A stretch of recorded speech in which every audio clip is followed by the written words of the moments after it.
Students, अब हमारा next topic है एनर्जी एंड इन्वायरमेंट। ठीक है, एनर्जी और इन्वायरमेंट यानी कि एनर्जी का इन्वायरमेंट पे क्या असर होता है।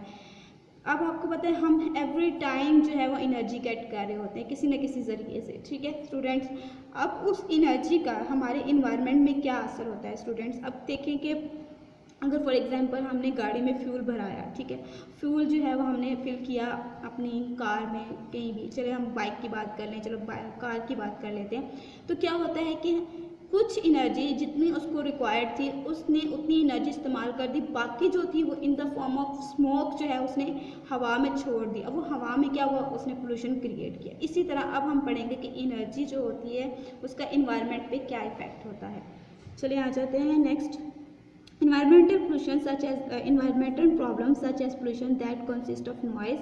जो environmental problems हैं उसमें pollution की जो problems हैं वो कौन कौन सी हैं, noise pollution है, air pollution है, water pollution है। may arise by using different source of energy, यानी कि हम जब different source of energy को use करते हैं तब ये problem बहुत ज़्यादा बढ़ती जा रही है। such as the fossil fuels and nuclear energy, क्योंकि हम जो है वो fossil fuels को बहुत यूज़ कर रहे हैं और nuclear energy को यूज़ कर रहे हैं इलेक्ट्रिसिटी जनरेट करवाने के लिए या अपनी जो मशीन्स हैं उनको रन करवाने के लिए। तो क्या हो रहा है, पोल्यूशन, उनकी वजह से क्या कॉज हो रहा है, पोल्यूशन कॉज हो रहा है। Pollution is the change in the quality of the environment. Pollution जो होता है वो एनवायरनमेंट की क्वालिटी को चेंज कर देता है। That can be harmful and unpleasant for living thing, जो बहुत ही हार्मफुल होता है और लिविंग थिंग्स के लिए क्या होता है, अनप्लीजेंट होता है, जो अच्छा नहीं होता, नाखुशगवार होता है। अ टेम्परेचर राइज, जब टेम्परेचर बढ़ता है इन द इन्वायरमेंट में, that disturbs life in is called thermal pollution, जिसकी वजह से लाइफ क्या होती है, डिस्टर्ब होती है। जब भी फॉसिल फ्यूल्स बर्न होते हैं आपको पता है कौन सी गैस रिलीज होती है, कार्बन मोनोऑक्साइड। जब कार्बन मोनोऑक्साइड रिलीज होगी तो वो ऑटोमेटिकली हमारे इन्वायरमेंट के पोल्यूशन को क्या कर देगी, इन्वायरमेंट के टेम्परेचर को क्या कर देगी, इंक्रीज कर देगी। जब वो हमारे इन्वायरमेंट के टेम्परेचर को इंक्रीज करेगी तो क्या होगा, हमारे इन्वायरमेंट का जब टेम्परेचर इंक्रीज हो जाएगा तो हमारे पास क्या कॉज होगा, थर्मल पोल्यूशन कॉज होगा। Thermal pollution upset the balance of the life and endangers the survival of many species, यानी कि हमारे पास जो थर्मल पोल्यूशन जो होता है वो जो हमारी लाइफ में जो बैलेंस बना हुआ है उसको भी डिस्टर्ब करता है और हमारे जो स्पीशीज़ हैं उनकी लाइफ भी डेंजर में डालता है। अब आ जाते हैं हमारे पास एयर पोल्यूशन। एयर पोल्यूशन क्या होता है, air pollution are unwanted and harmful. Air pollution जो होता है हमारे पास अनवांटेड होता है और हार्मफुल होता है। Natural process such as volcanic eruptions, forest fires and dust storms add pollutant to the air. अब स्टूडेंट्स, ये जो हमारे पास नेचुरल प्रोसेस की वजह से जो पोल्यूशन कॉज होता है, यानी वोल्केनिक इरप्शन यानी कि लावा जब फूटता है, फॉरेस्ट फायर्स जब जंगलात में आग वगैरह लग जाती है, एंड डस्ट स्टॉर्म्स और जो टोर्नेडोज होते हैं, मतलब कि ये सारे जो होते हैं ये नेचुरल पोल्यूशन कॉज करते हैं। These pollutants really build up the harmful levels, यानी कि ये पोल्यूशन जो होते हैं वो हार्मफुल लेवल्स को क्या कर देते हैं, बिल्ड अप कर देते हैं। ऑन द अदर हैंड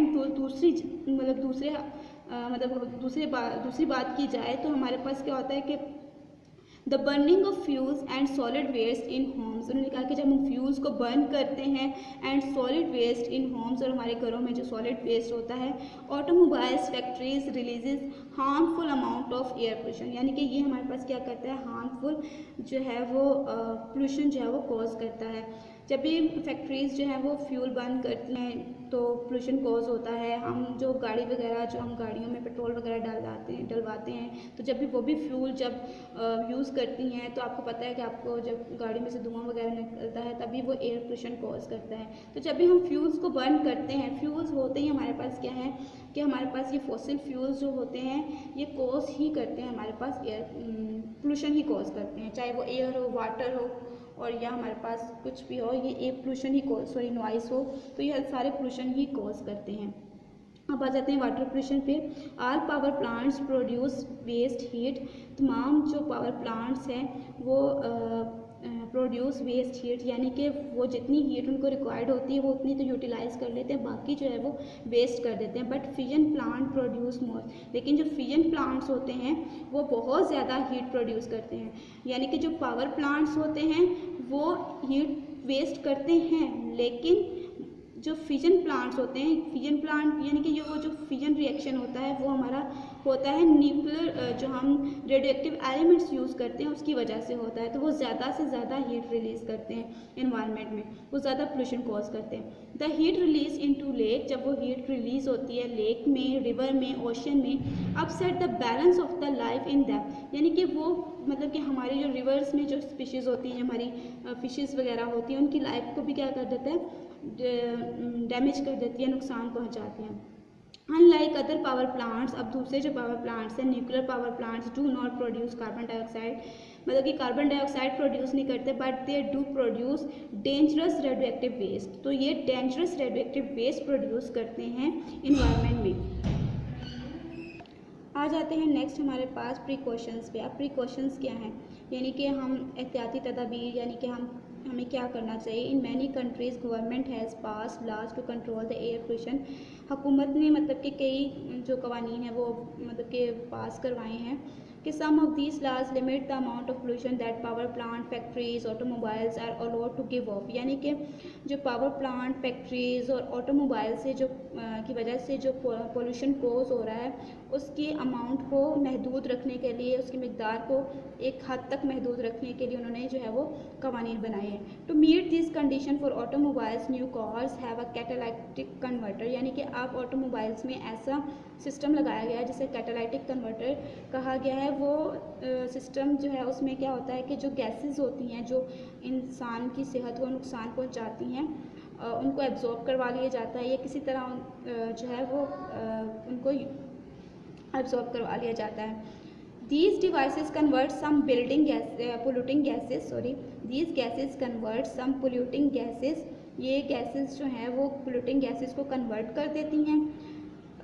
ये डिवाइसेस जो हैं वो पोल्यूटिंग गैसेस को क्या कर देती हैं, कन्वर्ट कर देती हैं। The use of lead free petrol has greatly reduce the amount of lead in air, यानी कि लेड फ्री पेट्रोल जो है, जो हमारे एयर है उसमें जो लेड की अमाउंट प्रेजेंट है उसको क्या करती है, कंट्रोल करती है। Engineers are working to improve new kinds of car engines, engineers जो है वो न्यू काइंड के कार इंजर्स पर क्या कर रहे हैं, वर्क कर रहे हैं। दैट यूज़ इलेक्ट्रिसिटी, जो इलेक्ट्रिसिटी को यूज़ कर सकें, और एनर्जी सोर्सेज को अदर दैन डीजल और पेट्रोल, यानी कि पेट्रोल की जगह पे वो इलेक्ट्रिसिटी को यूज़ करें। ऐसे उन्होंने इंजीनियर्स जो हैं वो ऐसी ऑटोमोबाइल्स पर वर्क कर रहे हैं कि जो डीजल और पेट्रोल की बजाय इलेक्ट्रिसिटी पर वर्क करें। Many individual communities have laws which protect their areas from pollution. उन्होंने कहा है कि कई कम्युनिटीज़ जो थी उन्होंने कई कानून बनाए हैं which protect their areas from pollution, के इन एरियाज़ को जो है वो पोल्यूशन से प्रोटेक्ट किया जाए। Individual can help to control air pollution by simply reducing the use of cars and other machines that burn fuels, यानी कि यहाँ पे यह है कि हर एक कोई मतलब कि अगर हेल्प करे कि जो हमारे पास जो कार मतलब कि जो लोग मतलब कार को यूज़ करते हैं बहुत ज़्यादा, मतलब कि और बहुत ज़्यादा फ्यूल बर्न करते हैं मशीन्स वगैरह, तो उनको क्या किया जाए, कम किया जाए। शेयरिंग राइड्स, यानी कि एक दूसरे के साथ राइड्स यानी कि सवारी को शेयर किया जाए। एंड यूजिंग पब्लिक ट्रांसपोर्टेशन, और पब्लिक ट्रांसपोर्टेशन का इस्तेमाल किया जाए। Are the ways to reduce the number of automobiles in use, यानी कि जिसकी वजह से हम कम से कम जो है वो ऑटोमोबाइल का इस्तेमाल करें। यानी कि अगर किसी घर में अगर 5 फैमिली मेम्बर्स हैं तो हर एक के पास अगर अलग अलग अपनी ही कार है तो उसकी निस्बत के सारे अलग अलग ही कार यूज़ करें, उसकी निस्बत अगर वो एक ही कार को यूटिलाइज़ करें तो उससे भी काफ़ी हेल्प आउट हो सकता है। Thank you so much.